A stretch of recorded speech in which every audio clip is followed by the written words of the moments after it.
วัสดีค่ะวันนี้แม่ทินจะพาเข้าครัวทำกับข้าวนะคะวันนี้แม่ทินจะมาผัดแห้งทะเลนะคะก็จะมีกุ้งมีหมึกแล้วก็ต้นหอมขึ้นไส้นะคะเครื่องปรุงก็จะมีพริกไทยน้ำตาลรสดีแล้วก็ผงชูรสซอสปรุงรสกับน้ำมันหอยนะคะตั้งฉ่ายกระเทียมเจียวแล้วก็ข่าคั่วนะคะแล้วก็มีไข่แม่ทินใส่ไข่เค็มไปไข่แดงฟองหนึ่งนะคะหั่นเดี๋ยวเราเข้าครัวผัดแห้งทะเลกันนะคะพอกระเทียมหอมนะคะแม่ก็ใส่ไข่ลงนะคะ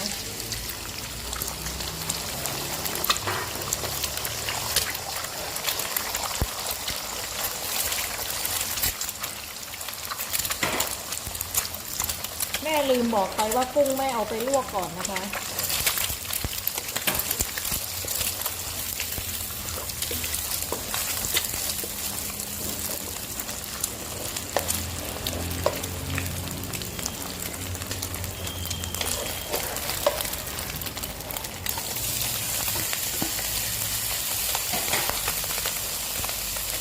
ตามด้วยเครื่องปรุงเลยนะคะ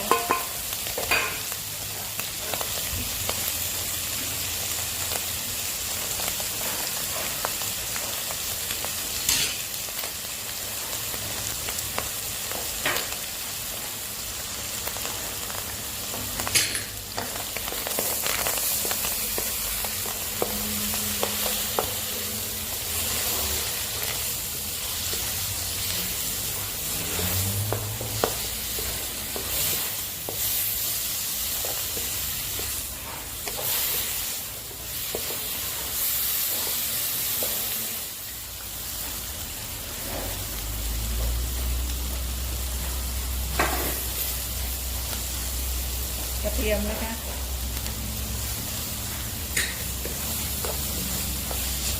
ก็เป็นอันเสร็จนะคะ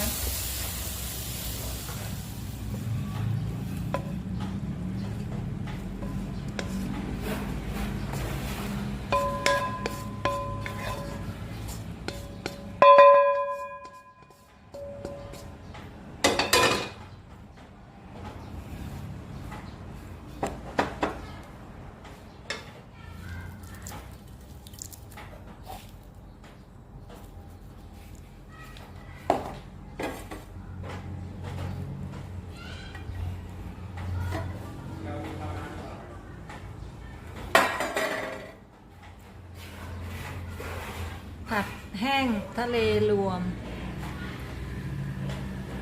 ก็เป็นอันเสร็จนะคะ